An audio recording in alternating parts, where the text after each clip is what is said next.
Hit that deep voice. Hello. Hello, and welcome to the Shoot, Reload, Repeat podcast.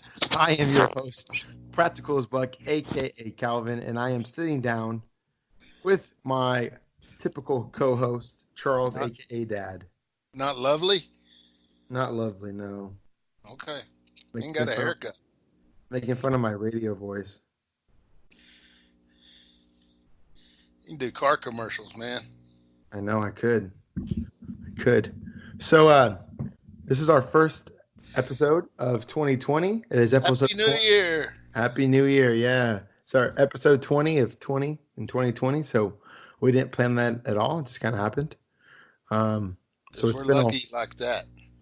our first podcast of the year, our first podcast of the decade.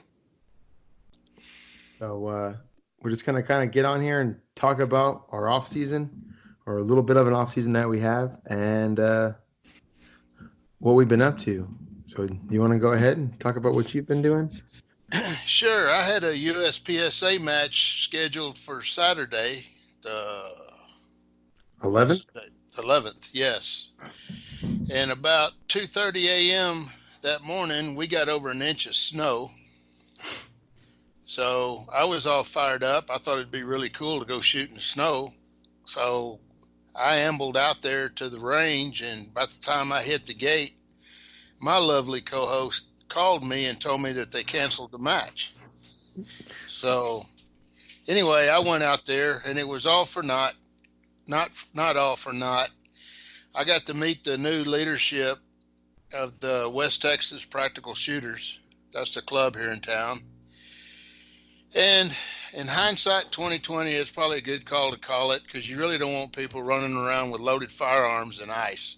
Yeah, it doesn't seem like a good idea to me. No, but anyway, we had a long talk, and looks like I'm going to join that club. So Yeah, for those listeners that don't know what we're talking about, I guess it's a couple weeks ago, a couple months ago, we kind of talked about them. We weren't really bad mouthing them. It's just we weren't really impressed with where the club was headed. It just kind of seemed like a club that didn't want to grow the membership, or if they do, they want it to be more of a private club. Which, I mean, I guess is cool, but I don't know if you want to do that, but then don't open up the match to the public. So it seems like from what you said, and who was that guy that messaged me? Justin? Justin Johnson. Yeah, Justin Johnson actually emailed or messaged me on Facebook after listening to some of our podcasts and was telling me that about what they're doing with the club, and so I forwarded it over to the co-host here, and so hopefully, Lovely. lovely co-host, and hopefully it seems like they kind of got their stuff figured out, so that's good. Well, they do, and like I said, not badmouth anybody. It's just a little bit different way of thinking, and I totally get it. You want to vet the people you're bringing out there. The number one deal is the 41 lead farm is the range that allows the club to shoot there. Well, you got to keep in good graces with the 41 lead farm. You know, Yeah. you don't want to piss off your host range and not allowed to come out anymore. I totally get it, but it's the new administration mindset now is, you know, to expand your club where you have more help, uh, you know, more funds coming in, stuff like that. So I'm really happy. The guys are looks like they're taking it in a new direction. Uh, Not that that other one was bad, but I think it's just a little bit different way of thinking. They're having a club meeting next Sunday. I'm going to try to make it and go ahead and sign up. Yeah, so if you live in the Lubbock area, what day is it? The 19th? 18th. What's that? 19th. That meeting's on the 19th of Sunday, right? So if you're in that Right. Lubbock area and you're listening to this, go check them out. I think it'll be good for them. It's always good, I guess, from a club standpoint to have more people. Even if they don't join, people just come into your match. It just means more money in your pocket to put on better matches. And I don't Our, think any club in the United States makes money off local matches. So I think that'd be good. So no, it's just just cover your expenses. But the Oh, dang, there's a calendar right here in front of me. Okay, on the 18th, that's going to be our rescheduled USPSA match that got snowed out on the 11th. And then the club meeting is on Sunday the 19th at Dion's on 82nd Street at 6 o'clock. And, yeah, they have a club meeting once a month. But yeah, so our rescheduled shoot is the 18th. And it's funny, we're supposed to be in the 60s and 70s all week. And then high Saturday is supposed to be 40. Oh, God. But hey, if it was easy, anybody could do it. That's true. I don't think I get to shoot until the 26th of January. Yeah. So we're going out of town this weekend, and then I think so. I'm probably going to shoot my very first match this season. Will probably be River City at the end of this month. So try to shoot a couple in February, a couple in March, maybe one in April, and we'll see. So is there anything else you have been doing in the off season? Well, do we want to tell the story about us getting my reloader set up? Yeah, we can. Yeah, we can do that. We learned something because when me and you are together, we can make things work. My lovely co-host was assisting me to setting my dies up on my 650, and we were adjusting them and all of that. Anyway, I went to go do something or anything. I come back, my co-host has this panicked look on his face. And what's that die called? That's the seating die. For those of you listening, pay close attention. While it's in the die or in the machine, do not pull out that pin. Yeah, the cotter pin, it'll just drop everything out. I didn't know that. My square deal is not that. All my dice came installed. I just had to adjust them. I didn't have to do any of that. Well, upon further review, we were missing a part that holds all the mechanism together inside the tube. Yeah, the die. And to make a long story longer, we really cleaned up my shop. Yeah, we moved the bench. Because because when I heard it, so I pulled it out and everything went like clunk, clunk, clunk, clunk, and I was like, oh crap. So we were looking, and I was looking at the die, and it's like a oblong hole. So I was thinking it has to be like a ball bearing, because that's the only thing that would fit, and it would still roll and be able to move. So we spent probably 30 minutes looking for it. I never found it. And it's bigger than a BB and a airsoft. Yeah. Ball.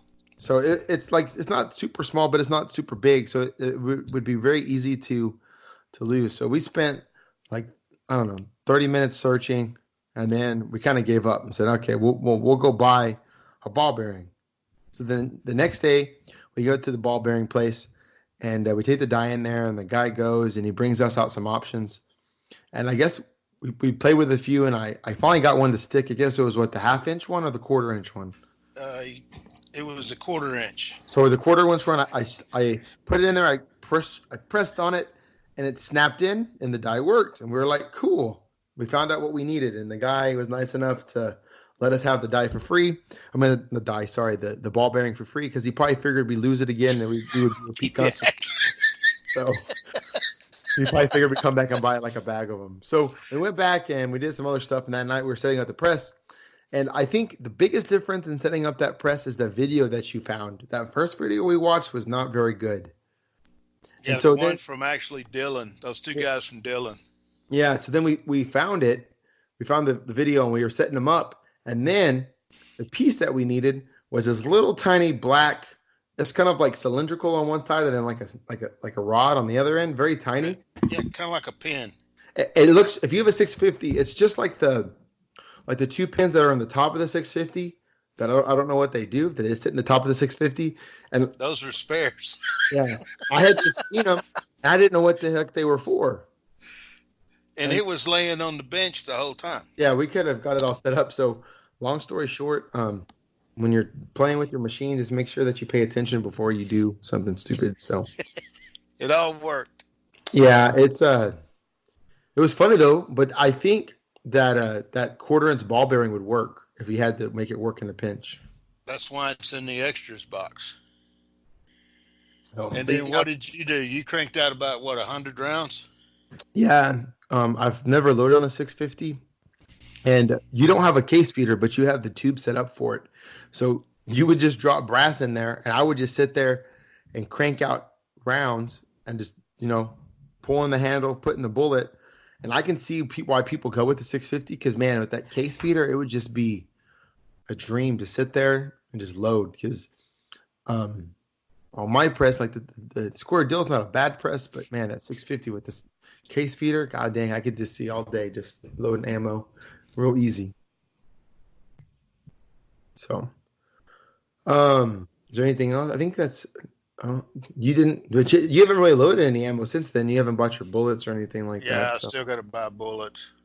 So you're gonna go with the hollow points. You're gonna try them out. Yeah, I think so. Okay. Um, I'm not. I like shooting coated. It's cheaper. It's cheaper for me. So I just want to try it. I guess what I did this off season, the only real off season I kind of took was those 2 weeks during the holidays, so the week of Christmas and the week of New Year's. Didn't really touch my guns really very much. Um, I after New Year's, I went out to go do some training with my red dot, and my dot died on me. Well, like so, I ran about 3 or 4 drills. A big part of this season is I'm tracking all of my dry fire and my live fire. So usually, like when I go out to shoot and practice for my live fire, I'll pick 2 or 3 drills that I'll shoot, and I'll shoot them 5 times, and I'll write down all the hits and the time. And I ran my 3 drills, and then I went to start pacing targets and setting up a practice stage. And I went to go turn my dot on, and my dot wouldn't turn on. So I'd actually changed the battery before the practice session because I noticed it looked kind of dim, and it just would not turn on. I put like 3 new batteries in it at the range, and it didn't work. So then luckily I had my that Smith and Wesson 40 that I had, and I shot that a little bit. And I kind of just made the decision that I'm not going to really mess with the dot for a while. I just sent back the dot, and I got it back today. I think I might just sell it and just stick with iron sight. So I'm going to be shooting limited minor, and before people start, getting all upset, I know limited minor is not like ideal for scoring, but I'm not shooting any majors this year, and I kind of had like a realization about my level of participation, I guess, over my off season, and I kind of realized like I'm not ever going to be like a dude and that's ever going to like go to nationals and place like top 10 because I just don't have the resources or just the time to put into the game. I wish I did. So I think I'm just going to be content with shooting locals, and if I can go shoot a level 2 like double tap or area 4 or area 59 championship, I'll go do that. But I'm not going to make it like my ultimate goal, because I have some other things in my life that are going to become priority, and I think I just want to try that for a while. And I really like shooting limited. I kind of miss shooting the iron sights, and I kind of miss Hey, the magwell. So how come you didn't respond to my post on your Instagram post that about iron sights never turn off? yeah, yeah, I was thinking that like I went and practiced a couple of times, like one time with my iron sights just to see how they track, because I got a tungsten guide rod for Christmas for my wife, and I just wanted to see how they would track, and they actually tracked really nice. And it's funny because that last practice session, I shot a couple of my drills, a couple of runs. I forgot to turn my dot on, so you know, I never had to worry about turning off my dot with the iron sights. So I like shooting the iron sights. It's pretty fun. I have seen a very big improvement from shooting my iron sights.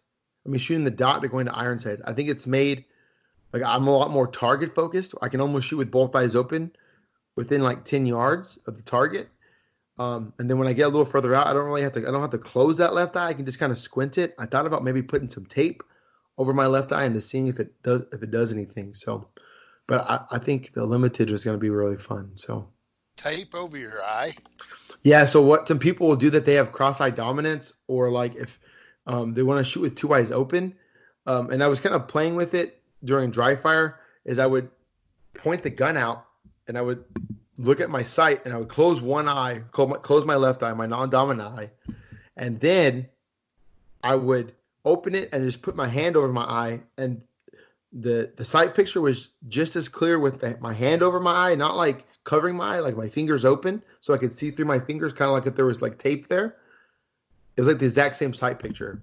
So, because I kind of became accustomed to shooting with both eyes open with the dot, and like I just can't do it on far away stuff because I just get like two guns. I get like kind of like double vision. But if I squint that eye just a little bit, it goes away. So I think if I put the tape in front of my eye, it kind of obscures that vision. It might work. So I'm going to try it out and see. Do like I used to, shoot with an eye patch. Arr. Arr. But the thing is, I don't want to like lose sight in the eye. Like I don't want to cover it up all the way. I think I just want it just a little bit obscure. So I'm going to try it. I don't really want to put tape on my Rudy glasses because they are expensive, but I'll try it. So I guess I should talk about that, huh? Yeah, yeah, you need to. But what I was going to tell you, I'm left eye dominant. You are? Very much so. So I have to, when he's doing all of his make ready, all that stuff, I close my left eye. What do you mean? Okay, when you get up and he tells you to make ready, get your gun ready. Just before, when he asks me if I'm ready, when he says that, I close my left eye. Right off the bat. And you just leave it closed? Yes. Have you ever tried putting tape on your glasses? You should try it, see if it helps you. No, because like you said, like if I don't want to totally obscure my vision. And what I was getting at is if I start with it closed, I guess it's a old dad psychological thing. I'll use my right eye.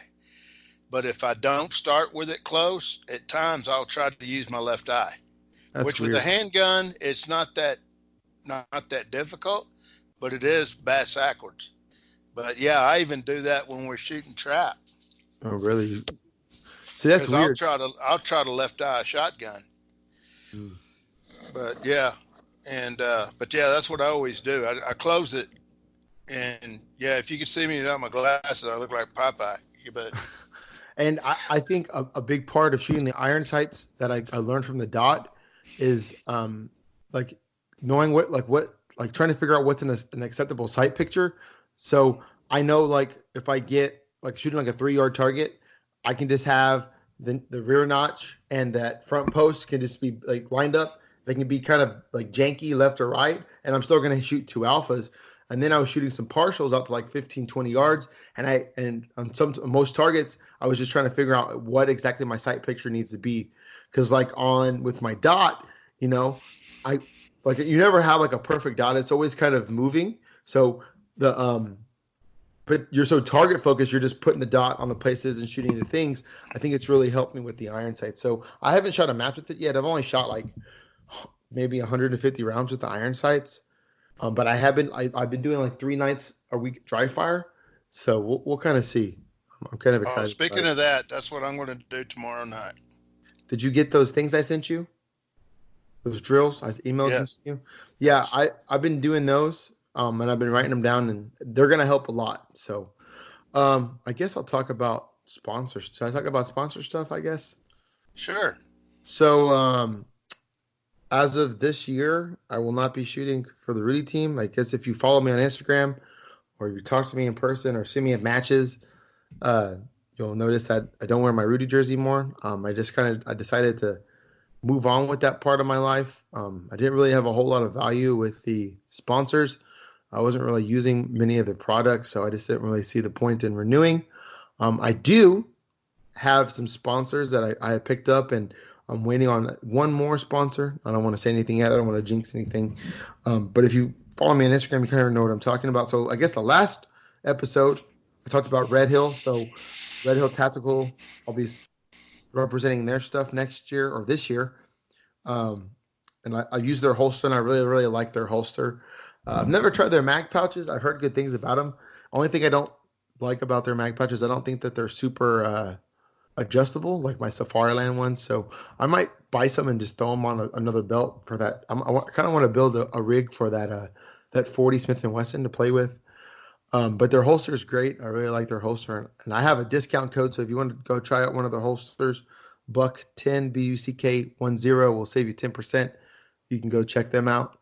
Their holsters are really good. So, Dad, when your TRX Arms holster I bought you dies, or you want to try a different holster, you can try it. I was on their website yesterday. Yeah, I mean, if you buy, you could. I have a custom holster. Like all their holsters are custom. You can choose the colors. So mine is red Kydex, double Kydex, red Kydex on the inside, black on the outside, just plain black. And then I got the brass turn knobs for the tightness. I don't really mess with the tightness unless I'm while rowing someone. I'll turn them up, but usually I leave it pretty loose. And then the mount that I got was one of their mounts, and their mount is a Springer Precision mount, and it's solid. Like you put it on the belt and it doesn't move. And then with my double alpha belt, my double alpha belt's already pretty sturdy. So I really like it. I can draw pretty fast. Like today, I was doing 0.6 draws to sight picture, like at 10 yards. So they're pretty good holsters. So you can go check them out. Buck10. I'll talk about these at the end. A couple more sponsors I picked up. Extant Labs. They make different types of gun cleaning and oil. So they have like some fishing stuff and some knife stuff, which I haven't really tried, but I've been using their gun cleaner, their brake contact, which works really great.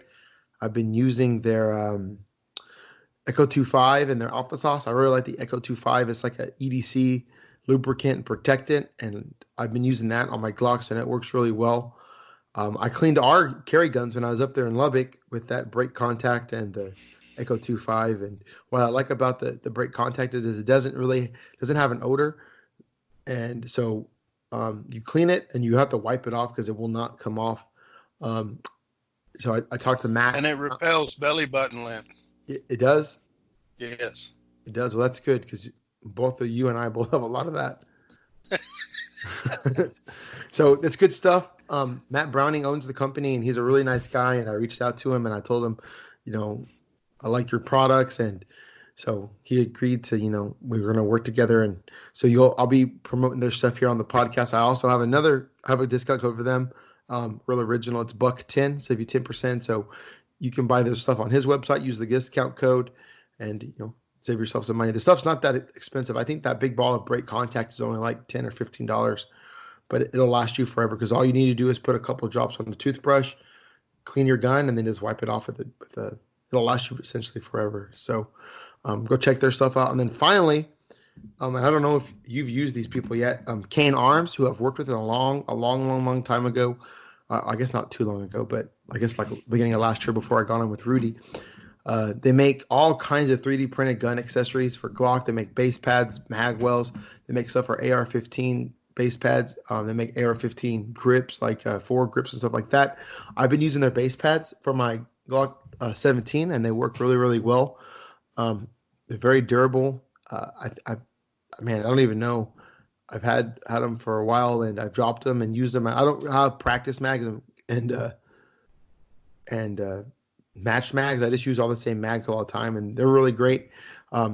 This discount code is very unique to the podcast. It's SRR10 for shoot, reload, repeat.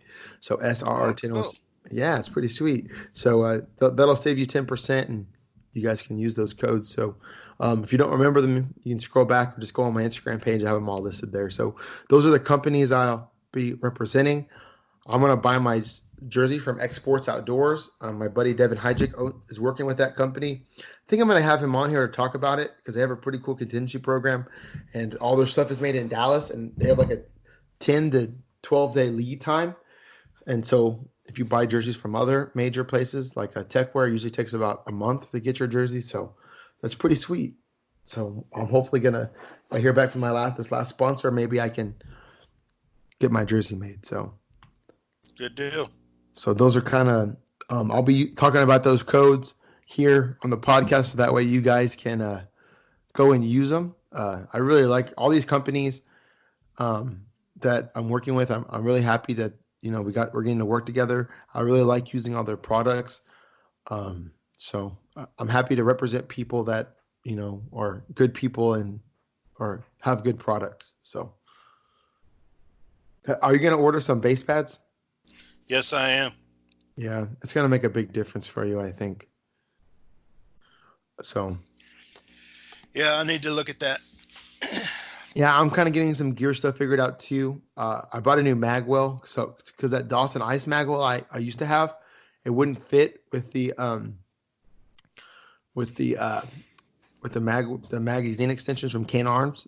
They're tapered too much at the top, and so but do you remember Shane Eld, the guy that shoots for Carver Custom, the open Glock guy? Reached Yeah. out to him, and Bobby Carver. He said I was messaging him on it's on New Year's Eve. I was talking to Shane, and I said, "Hey man, yeah, I need a new magwell. Like, it's not going to work." He said, "Well, email Bobby Carver, the guy that owns Carver Custom." I said, "I bet he'll email you back within the hour with an answer." So I was like, "Oh, okay, man, I'll email him." And I didn't believe him, so I sent him an email. It was like at 10 o'clock on New Year's Eve, and this dude Bobby Carver, he emailed me back within like 45 minutes because I'd asked him. I said, "Hey, I have this magwell. This is what it looks like. Can you tell me if it fits?" And he emailed me back and he basically said, "Hey, send me that magwell and send me that magazine with the magazine extension and I'll test it. And if it fits, I'll give you a 25% of discount code for letting us test your mag." So he tried it in their open one, which is kind of like if it's like more of the competition, then there's a tactical one where it's just a little bit more open at the bottom. The magwell is pretty much the same except for the opening sizes are a little bit different. And so I ended up buying the tactical one, and it's supposed to be here this week. So I'm excited. So I thought it was pretty cool that he, he emailed me back within the 45 minutes, and throughout the entire process, he was really cool. Like like I would send him a question and he would answer it like within like the same day, like if not like the hour, like the day, he would reply to my email. So I'm excited to try it out and see how it is. Cool. So we'll see.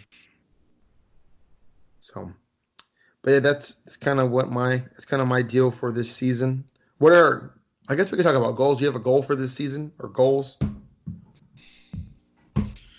Just to shoot better and faster, and I'm really wanting to get my qualification up. I know we've discussed back and forth and all that, but I need to get it up. That's one of my goals. That's what I was all jacked up about this on the snow day. But Yeah, I think if you do those drills I sent you, I think they will be. I've heard from people saying that they will help you with your your classification will jump up. So I think like something I want to challenge you to try to do. I've been listening to Steve Anderson's podcast a lot while I make bullets and stuff, and he talks about like not slowing down but just doing things sooner. And so I know that one match you said you slowed down and you got a bunch of alphas, but then your time was very slow. I want to challenge you. I'm just saying, man. I'm just saying. Like, you got Christian Sayer on here again. hey, Christian Saylor can say whatever he wants. He won all eight area championships and the nationals. So if he says you're slow, you're slow. Well, I didn't need some young cat on the West Coast tell me I was slow. Yeah, that's true. And I'm not slow. I just get to my top speed quicker than everybody else. Yeah.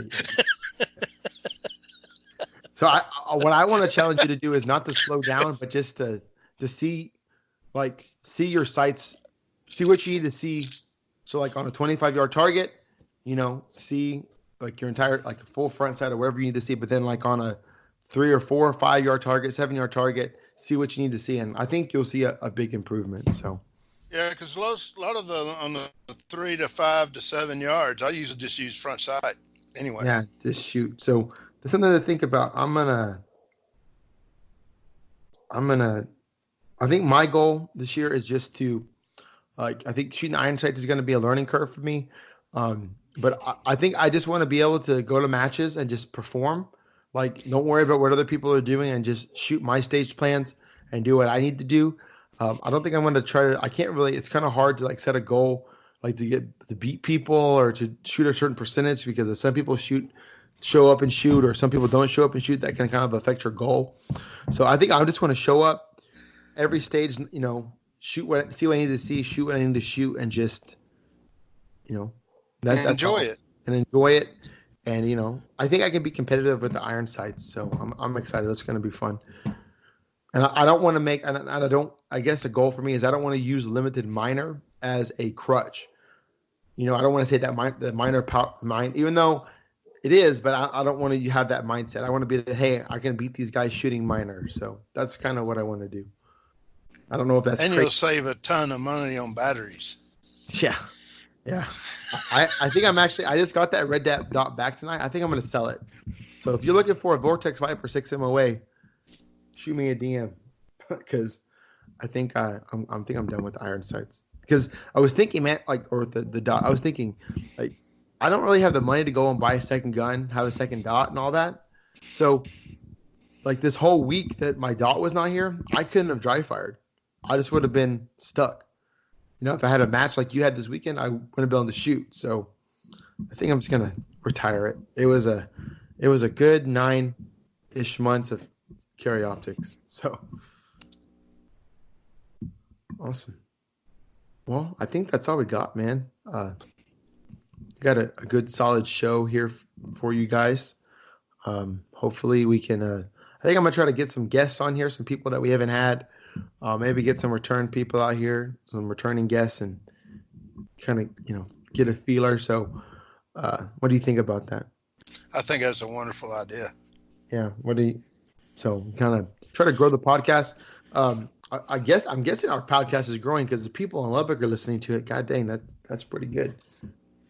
Hey, maybe we can get old Justin on it one time.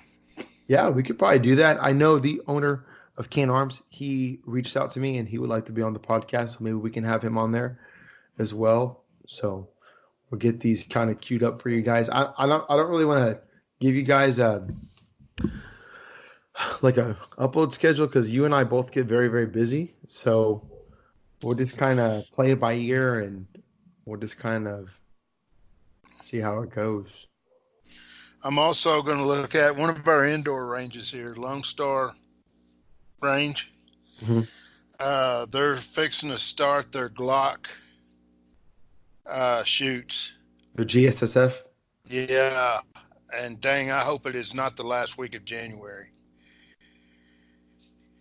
I'll follow up on that and see. But yeah, I think that'll be fun. Go shoot that one. And I heard you can win you can win guns and stuff with that. Yeah, Justin won one last year. Okay. Yeah, you can win certificates because I had one here and San Antonio, and I was going to go, but I didn't end up going. So awesome. Well, I think that's all we got. So let me just go over those codes real quick before we leave, so that way you guys can use them. So Red Hill Tactical, $110 will save you 10%. Extant Labs, $110 will save you 10%. And then Cane Arms, SRR10 will save you 10% as well, guys. So go support the people that support us and make sure that you guys, buy their stuff and support the people. Is there anything you want to add before we end this thing? So everybody be safe. Yeah. Thank you guys for listening. Hopefully we can have another great year of podcasting. I think you and I both enjoy the podcast. It's a lot of fun. And hopefully we can keep growing the podcast. So, share the podcast with people. Go and like our Facebook page, Shoot, Reload, Repeat Podcast. Go follow me on Instagram at PracticalsBuck. Follow your Instagram, C31 Leatherwood. And go give us a follow. And, we post pretty good stuff. So. Yeah, we're entertaining. Yeah, I tell my wife all the time, babe, I'm an internet personality. I'm an internet personality. I gotta respond to people. I'm an internet personality. So y'all go follow me so that way I can keep that up. All right. So go ahead. Sorry. No, I'm good. Go. So that is all we have. Thank you guys for listening. Shoot fast and don't suck.